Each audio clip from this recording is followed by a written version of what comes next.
안녕하세요. 채브로TV의 채브로 박사입니다. 오늘의 동화는 꿈도둑에 대한 이야기인데요. 도대체 무슨 이야기일지 여러분 궁금하지 않습니까? 제가 미리 읽고 보니까 상당히 긴 내용인데 각오하십시오. 자, 지금부터 본격적으로 시작합시다. 따로와 꿈도둑. 아주 먼 옛날, 미루와 따로가 엄마와 함께 살고 있었어요. 아빠는 따로가 태어나고 얼마 되지 않아 돌아가셨대요. 그래서 엄마는 매일 밤낮으로 일을 해야만 했답니다. 미루가 10살 되던 어느 날, 엄마가 병이 들어 자리에 눕고 말았어요. 엄마, 제가 일자리를 찾아보겠어요. 얘야, 돈 벌기에 넌 아직 너무 어리단다. 하지만 미루는 엄마가 붙잡는 것도 뿌리치고 돈을 벌러 나갔답니다. 하루 종일 시장 바닥을 헤매고 다녔지만 미루는 일자리를 구하지 못했어요. 미루는 시장에 나와 터덜터덜 집을 향했습니다. 그때 미루는 저 멀리에 있는 커다란 성에서 불빛이 새어나오는 것을 보았어요. 미루가 성문 앞까지 왔을 때는 이미 깜깜한 밤이었습니다. 계세요? 주인 계세요? 무슨 일이냐? 곧 몸집이 산만한 남자가 나타났어요. 아저씨, 혹시 이 성에서 제가 할 일이 없을까요? 주인은 쓰굿다이 대답했죠. 있지. 하지만 얼마 동안이나 견딜 수 있을까? 지금까지 아무도 일주일 이상 버티지 못했거든. 일이 그렇게 어려운가요? 아니, 일은 어린애 장난처럼 쉽지. 하지만 난 화를 내는 사람은 싫어하거든. 너 자주 화를 내니? 아니요. 하지만 가끔 화를 내요. 그렇다면 너도 오래 버티진 못하겠구나. 그거 걱정 마세요. 그보다 저한테 얼마 주실 건데요? 미르가 물었죠. 토요일 밤마다 그만 한 입을 주겠다. 하지만 네가 화를 내면 돈도 받지 못하고 네 꿈도 영원히 잃게 될 거야. 그래도 일을 해보겠니? 좋아요. 절대로 화내지 않을게요. 미르는 기뻐하며 성 안으로 들어갔습니다. 미르는 아침마다 난로에 불을 피우고 젖소에 젖을 짰어요. 또 넓은 뜰 안을 10바퀴씩 돌면서 말을 운동시켰죠. 오후에는 카펫을 깨끗이 닦았답니다. 그리고 향기로운 차를 끓여 주인에게 갖다 주었죠. 그 일은 정말 하나도 힘들지 않았습니다. 성에는 방이 101개나 있었어요. 미루는 그 중에서 하나만 빼고는 모두 마음대로 드나들 수 있었죠. 참고로 그 방은 언제나 자물쇠로 꼭 잠겨 있어서 주인 말고는 아무도 들어갈 수가 없었답니다. 성에는 미루와 주인 말고도 매일 청소를 해준 벙어리 아주머니가 있었어요. 웃지도 않고 언제나 어두운 표정이었기 때문에 미루는 아주머니를 볼 때마다 기분이 좋지 않았답니다. 드디어 토요일 아침이 되었습니다. 미루는 일찍 일어나 다른 날과 마찬가지로 난로에 불을 피우고 휘파람을 불면서 외양간으로 갔답니다. 우유 한 통을 들고 부엌으로 들어오는데 주인이 미루를 기다리고 있었어요. 안녕히 주무셨어요, 주인님? 주인은 아무렇지도 않고 입가에 이상 야릇한 웃음만 지어 보였답니다. 그러더니 갑자기 무섭게 화를 내기 시작했어요. 너 여기에 있는 우유 마셨지? 아닙니다, 주인님. 우유는 입도 되지 않았어요. 그럼 내가 거짓말을 한단 말이냐? 주인님, 전 절대로 우유를... 으악! 미루는 말을 채 끝내지도 못했어요. 주인이 미루의 머리에다가 우유를 쏟아 부었거든요. 미루는 억울하고 화가 나서 몸을 부르르 떨었어요. 그러자 주인이 약 올리듯 말했죠. 너 화났지? 미루는 화를 가라앉히기 위해 이랑 물었어요. 아니에요. 그럼 그래야지. 자, 얼른 말을 운동시켜라. 바깥은 너무너무 추웠어요. 화내선 안 돼. 절대 화내지 말아야지. 미루는 몇 번이나 하지하고 또 다짐했어요. 그리고 늘 하던 대로 말고삐를 잡고 넓은 뜰 아래 10바퀴 돌았죠. 아유, 추워. 미르가 부엌으로 들어와 난로에 손을 놓이고 있을 때 갑자기 천둥소리 같은 주인의 목소리가 들려왔습니다. 오늘은 일을 빨리 끝냈군. 물론 10바퀴를 다 돌았겠지? 그럼요, 10바퀴를 모두 돌았어요. 그렇다면 좋아. 오른쪽으로 돌았니, 왼쪽으로 돌았니? 미르는 놀란 얼굴로 주인을 쳐다보았어요. 그런 걸 물으려고는 상상도 못했거든요. 왼쪽으로, 아니 오른쪽으로요. 전 항상 오른쪽으로 안 돌았는데요. 이런 맙소사. 그래서 요즘 무척 내 말이 비실비실 덩그러군. 매일 거꾸로 10바퀴씩이나 돌았으니 말이야. 자, 당장 가서 왼쪽으로 10바퀴를 돌아라. 하지만 주인님, 날씨가 너무 추운데요? 뭐, 주인 말을 거역할 셈이냐? 그렇다면 그건 바로 화가 났다는 뜻이다. 너 정말 화가 난 거냐? 아니에요. 절대로 화나지 않았어요. 미유는 밖으로 나가 말 대고 왼쪽으로 10바퀴를 돌았어요. 그러면서 혼자 중얼거렸습니다. 절대로 화를 내면 안 돼. 절대로. 미루는 지칠 대로 지쳐서 말을 마구간에 넣었어요. 자, 이제 카펫을 청소해야지.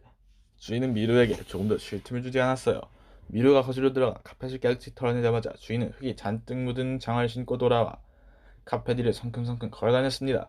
미루는 그래서 카펫을 다시 털어야 했어요. 잠시 후 주인이 또다시 나타나 깨끗이 닦아놓은 카펫에 발자국을 찌르했어요. 이럴 수가! 미루는 어이가 없었죠. 내가 자꾸 돌아다니까 화가 났구나. 그렇지. 만일 그렇다면 화를 내든가. 아니에요, 주인님. 저는 화나지 않았어요. 미루는 카펫을 확 문지러가면서 깨끗이 닦았습니다. 주인은 미루의 어깨를 툭툭 치며 말했어요. 냉큼 차를 가져와. 미루는 은쟁반에 찻주전자와 찻잔을 받쳐 주인에게 가져왔어요. 차는 향기가 기가 막히게 좋았답니다. 그런데 주인은 한 모금 마시더니 갑자기 퇴 하며 찻잔을 내동댕이 쳤어요. 이걸 차로 끓인 거야? 진짜 네가 다 마셔버리고 두 번째로 낸 녀석을 가져온 거지? 아니에요. 절대로 전 한 방울도 마시지 않았어요. 이 거짓말쟁이, 나를 자꾸 놀릴 테냐? 주인은 고래고래 소리를 치며 찻주전자를 미루에게 집어던졌습니다. 이제 더 이상 못 참아요. 미루는 주전자를 걷어차면서 소리를 질렀습니다. 그래요, 나와났어요. 이제 진절 가는다고요. 도대체 당신이 뭐길래 이렇게 못되게 우는 거예요? 미루는 고래고래 소리를 질렀어요. 그러자 주인은 미친 듯이 웃기 시작했어요.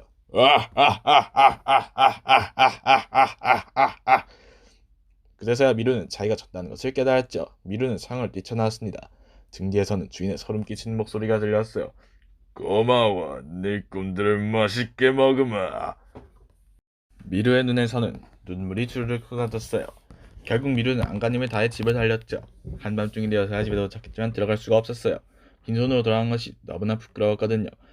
겨우겨우 용기를 내어 집으로 들어간 미루는 눈물을 뚝뚝 흘리며 엄마와 따로에게 이제까지 있었던 일들을 전부 이야기했어요. 내가 좀 더 똑똑했더라면 못된 주인이 약을 올리다가도 꼭 참았을 텐데 나는 정말 바보야. 아니야, 오빤 바보가 아니야. 내가 가서 오빠의 꿈을 도로 찾아오겠어. 따로, 넌 겨우 8살이잖니. 그러기엔 너무 어려. 엄마가 말렸지만 따로는 다음날 아침 성을 향해 길을 떠났습니다. 여보세요? 누구 안 계세요? 누가 찾아왔나? 어이쿠, 이게 누구야? 귀여운 꼬마 아가씨로군. 길 잃어버린 거니? 아니면 빵좀 얻어먹으려는 거니? 어젯밤에 꿈을 꿨어요. 그 꿈이 저를 이성으로 오게 한 거예요. 전 그저 꿈이 가르친 대로 따라만 왔을 뿐인데요. 뭐 꿈이라고? 꿈이 널 되게 내려다 주었단 말이지. 네, 여기서 일주일 동안만 일하고 싶어요.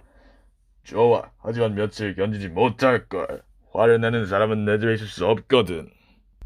만일 네가 화를 낸다면 돈도 못 받고 네 꿈마저 빼앗기고 말 텐데 그래도 좋니? 네, 좋아요. 그런데 제가 일주일 동안 여기서 일하면 뭘 주실 건가요? 제가 줄 것 한번 보여주세요. 성주인은 따로의 당당한 태도에 깜짝 놀랐어요. 주인은 외투 주머니에 번쩍거리는 그 한티페를 꺼내 따로에게 보여주었답니다. 따로는 그 말을 땅바닥에 몇 번이나 집어던지며 쨍그랑 소리를 들었어요. 그래도 못 믿겠다는 듯이 이로 꽉 깨물어 보았어요. 야, 진짜네. 다시 한번 말하지만 만약 화를 낸다면 넌 아무것도 못 얻고 꿈도 영영 잃어버리고 말 거야. 무슨 일이 있어도 화내지 않을 거예요. 그런데 만일 주인이 화를 내면 어떻게 되나요? 내가? 이 세상 그 누구도 날 화나게 할 수는 없어. 하지만 제가 주인님을 화나게 하다면 어떻게 하시겠어요? 그러면 너에게 그만 두 잎을 주마. 성주인은 자신만만하게 말했어요. 다음 날부터 따로는 열심히 일했어요. 노래도 부르고 혼자서 날가룻기도 했죠. 그러면서 주인의 행동을 유심히 지켜보았습니다. 주인은 점심 먹기 바로 전 굳게 닫힌 비밀의 방에 들어갔다가 잠시 후에 아주 즐거운 얼굴로 나오는 것이었어요. 따로는 그 비밀의 방문을 열어보려 했지만 도저히 열 수가 없었습니다. 다음날 아침 따로는 청소부 아줌마에게로 갔어요. 가정에 있으면 살며시 손을 잡았죠. 성주인이 아줌마 꿈을 빼앗아갔나요? 그리고 말도 빼앗아버렸죠? 아주머니는 아무 말 없이 이슬 같은 눈물만 뚝뚝 흘렸어요. 아줌마, 울지 마세요. 분명히 좋은 방법이 있을 거예요. 그날 밤 주인이 모욕하는 사이에 따로는 주인의 방으로 살금살금 들어갔어요. 벗어놓은 비난옷 사이에는 비밀의 방 열쇠고리가 있었답니다. 따로는 준비해간 물납덩어리를 꺼내 열쇠 모양을 떴죠. 그때 주인의 고함소리가 들려왔어요.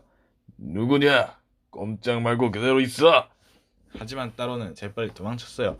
잠시 후 주인이 등불을 높이 든 채 따로의 방으로 살금살금, 아니 성큼성큼 걸어왔어요. 그러고는 방문을 활짝 열었죠. 쳇, 얘는 자고 있잖아. 주인은 혼자 중얼거리더니 그냥 나가버렸습니다. 다음날 아주머니가 밀랍덩어리에 새겨진 모양과 똑같은 열쇠를 만들어 왔어요. 주인이 잠들자 따로는 비밀의 방으로 살금살금 다가갔습니다. 열쇠 누르자 방문이 스르르 열렸죠. 방으로 들어선 따로는 굳어버린 듯 그 자리에 멈춰섰답니다. 창문이 없는 그 방에는 수천 개나 되는 새장이 걸려있고 그 속에서는 나비들이 팔랑팔랑 날갯짓을 하고 있었어요. 넋을 잃고 있던 따로는 서둘러 방을 빠져나왔습니다. 드디어 토요일 아침이 되었어요. 주인은 따로를 보고 웃으며 말했죠. 오늘 하루를 잘 보내면 넌 그만 한 입을 얻을 수 있을 거야. 저는 그만 두 잎을 갖게 된 꿈을 꾸었는데요. 따로가 당돌하게 대꾸했죠. 쓸데없는 소리 그만하고 빨리 우유를 짜거라. 따로는 양동이를 들고 휘파람을 불며 외양간으로 갔어요. 따로는 젖소에게 말했답니다. 가엾은 젖소야, 맨날 먹고 자고 우유나 만드는 게 지겹지도 않아? 자, 얼른 이것도 하나랑. 따로는 외양간을 외우는 젖소 엉덩이를 손바닥으로 찰싹 때려갈겼어요. 젖소가 사라지자 따로는 텅 빈 우유통을 들고 주인에게 갔어요. 아직도 우유를 짜지 않고 뭐했지?